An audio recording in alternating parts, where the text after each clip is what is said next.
Questions? Yes?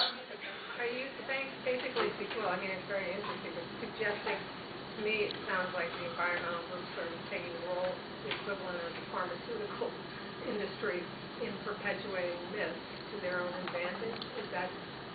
Well said.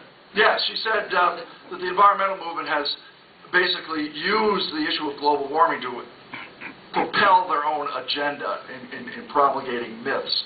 I'd say that would be I would say that would be accurate, especially in light of what has recently been coming out, claiming that it's going to cause children to have problems breathing in the future. That when you stoop to using children in your propaganda campaigns, you really know you've hit rock bottom. Why do you think they've been so successful? Well, why have they been so successful in convincing people that global warming is caused by humans? Well, because the news media is their willing accomplice. The news media loves disaster stories. If there were no bad news, there'd be no news. I was in that business for 25 years. I think I know a little bit about it. And that's what happens, is they love the sensational headlines. And look, people these people are not scientists. They're journalists. They don't know the difference.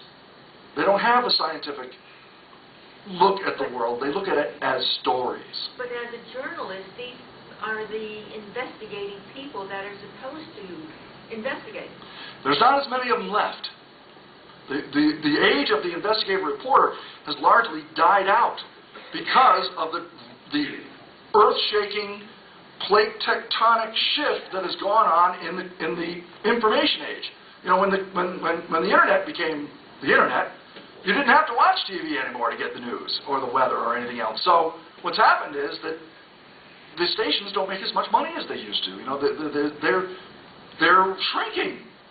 And so they've had to lay people off. And investigative reporters don't put news on every day. That takes time. And that means money that they don't have like they did in the past. So there aren't as many of those people around as there used to be. Yes? I have a question. I noticed that your CO2 measurements came from Mauna Loa, Hawaii. And I would wonder why you didn't use some that were based on the North American continent, because if you take an island out in the Pacific where you've got trade winds and so forth, it would stand to reason you're going to have lower levels, or certainly different levels than you would have on the North American continent. Yeah, that's why in 1958 they put the sensor there, because it would be isolated, even though it's near volcanoes, which emit carbon dioxide. But actually, other measurements around the world confirm that the level is right about there. Now, in this room right now, could be twice that. And if you're in a submarine, it's like 8,000 parts per million. So yeah, right. The level, that is the general level around the world. It seems to be pretty well mixed. Yes? I think one of the reasons that there isn't so much questioning of it and there's more of an acceptance of it is, take a look at your kids' textbooks and what they're being taught in school. We're bringing up a whole generation of kids to just swallow this. We're so concerned with CAP testing and things like that critical thinking has gone right out the window. And I blame a lot of it on the educational system and what kids are being spoon-fed. They don't question it, and they go on to believe this is fact. Unfortunately, that is true. The testing they have to prepare to test, and they take weeks away from real learning. And of course, all the ramifications to the teachers and all that. Again, it's very complicated. The whole issue is very complicated. But in general, academia has decided to side with the environmental movement and conclude that humans producing carbon dioxide will destroy the future. Without any conclusive evidence. So that's unfortunately what we have for the most part. And how do you get a more balanced viewpoint? That's a toughie. I'm not exactly sure how you, because the news media, the big media houses have pretty much made up their mind that our way of life is wrong. It's bad, the way we produce energy. Well, there's a lot of industries that are going to make a lot of money off of this. Unfortunately, they gave up. companies like GE and the others, they stopped fighting it and they figured, why fight it? Let's just go along with it. So now they're all green and, going with the wave. And now they're telling us that we're going to transform our entire energy production from what took 200 years to develop into windmills and solar panels and biomass and whatnot. And if you believe that, then I have some swampland west of West Palm Beach for you to buy too, because that is not going to happen. Can you explain to me why the oceans cool down and heat up? Why the oceans heat up and cool down? If I had that answer, I'd be a very famous person. From the people that I talk to, it's hard to know. Dr. Bill Gray out of Colorado State University believes the Atlantic is controlled principally by salinity. That is, the saltier the water of the North Atlantic, the more rapidly it sinks, and that speeds up the Gulf Stream. And that goes on for years. Then it becomes less salty, the water stops sinking as fast in the North Atlantic, and that slows the Gulf Stream down. So it may be partially driven by salinity differences. It could be driven by differences in solar radiation.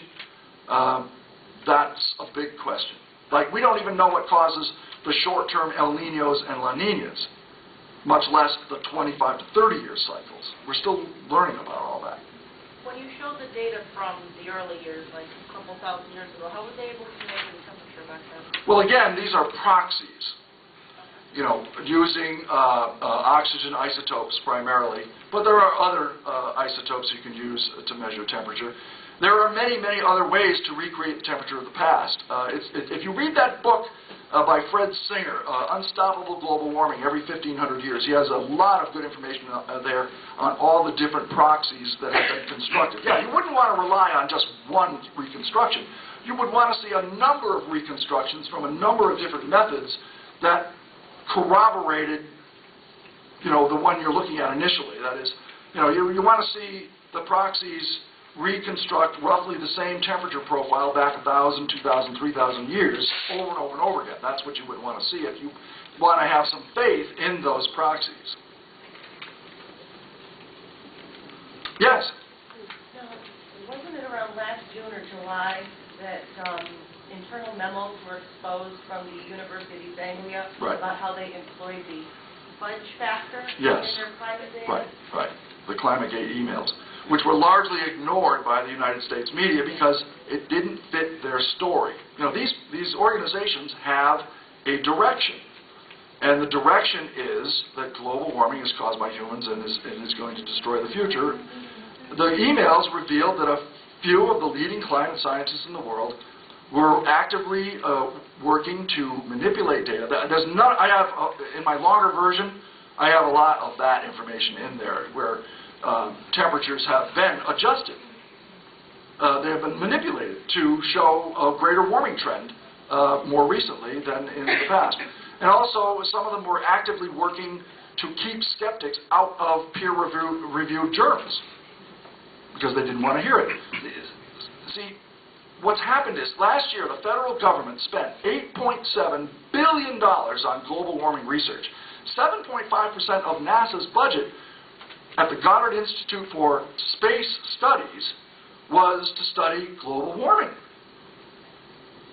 I mean, I thought they were supposed to study space. But that's where the money is flowing now, from the National Science Foundation, which is the one that doles out a lot of this money. And if you have a project as a college professor that involves global warming, you're much more likely to get the funding than if you don't. In fact, there's a lot of reputable scientists who want to study the sun and the real world who can't get funding anymore because they don't want to talk about carbon dioxide.